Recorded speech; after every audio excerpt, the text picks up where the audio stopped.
Putusan ini bertentangan dengan undang-undang, kekacauan berpikir hukum, dan kekacauan cara penafsiran hukum.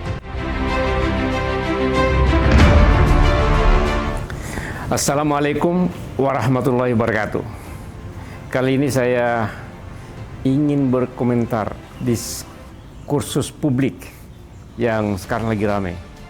Putusan Mahkamah Agung tentang syarat calon untuk menjadi kepala daerah. Kepala daerah baik untuk gubernur, wakil gubernur, bupati, wakil bupati, atau wali kota dan wakil wali kota. Putusan ini menjadi ramai karena dianggap oleh publik hanya untuk memenuhi kepentingan perseorangan, yaitu kepentingan Kaisang untuk menjadi calon gubernur atau wakil gubernur. Hal ini bisa dipahami, ya. Kalau kita lihat pemohonnya adalah dari Partai Garuda, juga mohon yang sama yang dulu ramai di Pengadilan Negeri Jakarta Pusat, dan yang juga berkaitan dengan masa saat-saat pencalonan gubernur dan wakil gubernur sedang dan akan berlangsung.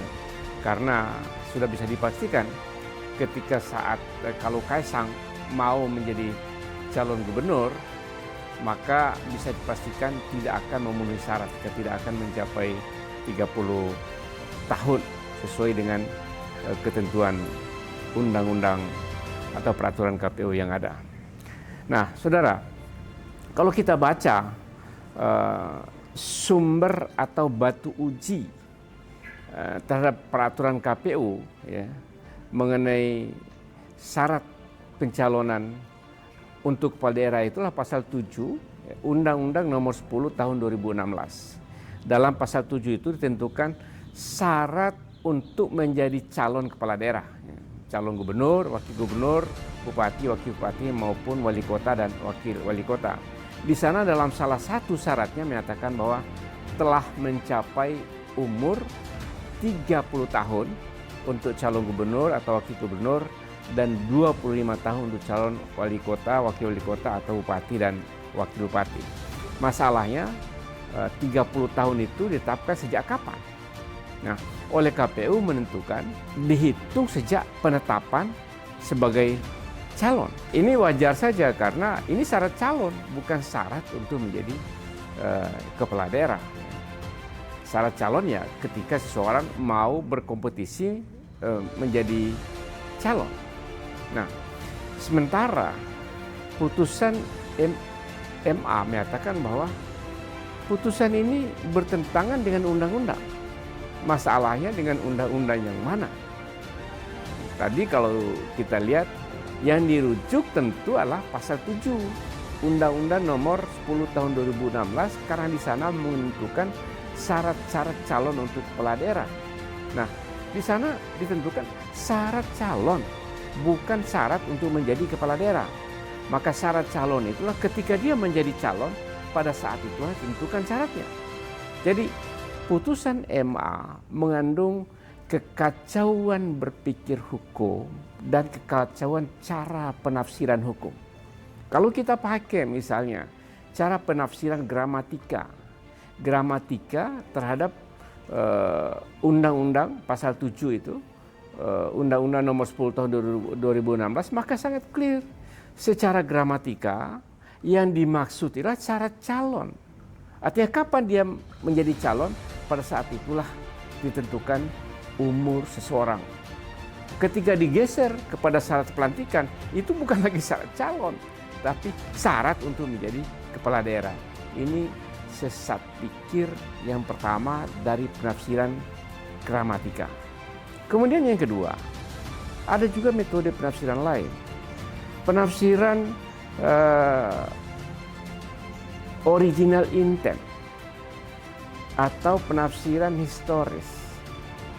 Nah, kalau kita lihat dari original intent, apakah yang dimaksud pembentukan undang-undang dengan batas umur pencalonan 30 tahun itu? Maka sangat clear, bahasa undang-undang yang sangat clear, sangat jelas, bahwa yang dikehendaki oleh undang-undang adalah syarat pencalonan. Kapan dia menjadi calon? Setelah tetapkan menjadi calon, maka dia berkompetisi. Setelah itu dia akan dilantik kalau dia menang. Jadi penafsiran original intent pun sangat clear. Kita kenal dalam penafsiran hukum itu adalah penafsiran original intent, yaitu apa kemauan dari pembentuk undang-undang mengenai bunyi norma pasal 7 khusus mengenai syarat itu. Kemudian yang ketiga adalah ada yang dimaksud dengan penafsiran teleologis untuk kepentingan ke depan. Nah, kelihatannya Mahkamah Agung mempergunakan penafsiran teleologis ini, yaitu menurut Mahkamah Agung, ya, syarat umur yang ditentukan oleh PKPU itu menentukan bahwa ketika pencalonan adalah tidak memenuhi mengurangi partisipasi anak-anak muda dalam pemilihan kepala daerah. Nah, kalau itu yang dimaksud bukan syarat umur kapan penetapan syarat umur ditentukan, tapi syarat umurnya sendiri yang harus diperbaiki. Kalau memang mau konsisten dengan kesaksian yang sama dengan putusan Mahkamah Konstitusi yang memberikan suatu penafsiran yang luas, yaitu 40 tahun atau elected person, maka diubah saja. Tidak ada syarat umur yang terlalu rigid seperti itu. Nah, putusan ini menimbulkan juga kekacauan dari sisi keteraturan hukum. Nah, kalau kita melihat dari penafsiran perbandingan hukum, maka dapat kita baca dalam PKPU mengenai pencalonan presiden, pencalonan anggota DPR, DPRD dan DPR, serta DPD, semua di sana dikatakan bahwa syarat calon itu ditentukan kapan, itu sejak penetapan sebagai calon. Nah, harusnya merujuk pada keteraturan hukum ini. Sementara Mahkamah Agung mengeluarkan keputusan tidak berdasarkan kapan penetapan sebagai pasangan calon, tapi berdasarkan saat seseorang dilantik menjadi kepala daerah. Ini menimbulkan persoalan baru. Kapan sih seseorang dilantik sebagai kepala daerah? KPU tidak memberikan undang-undang tidak menentukan kapan tanggal pasti pelantikan seorang sebagai kepala daerah. Ini sangat tentukan secara kondisional, karena bisa jadi lebih cepat kalau tidak ada sengketa hasil pemilu, tapi bisa jadi lebih lambat kalau terjadi sengketa. Maka jadi persoalan bagi KPU nanti, kapan hari batas umur seseorang untuk memenuhi syarat untuk menjadi calon kepala daerah. Jadi putusan ini menimbulkan kekacauan hukum baru, ketidaktertiban hukum baru, dan ketidakteraturan hukum baru. Maka harus diperbaiki kembali. Satu-satunya cara memperbaikinya adalah mengajukan judicial review ke Mahkamah Konstitusi yang sebenarnya dimaksud oleh pasal 7 itu secara konstitusional yang mana. Walaupun mungkin tidak begitu kita yakin kepada Mahkamah Konstitusi, tapi perlu ada suatu jalan keluar untuk mengatasi problem baru yang ditimbulkan oleh putusan Mahkamah Agung. Itu kapan seseorang tanggal pastinya memenuhi syarat calon kepala daerah. Dengan putusan Mahkamah Agung ini tidak ada kepastian, karena tidak ada tanggal pasti pelantikan untuk menjadi kepala daerah setelah seseorang terpilih.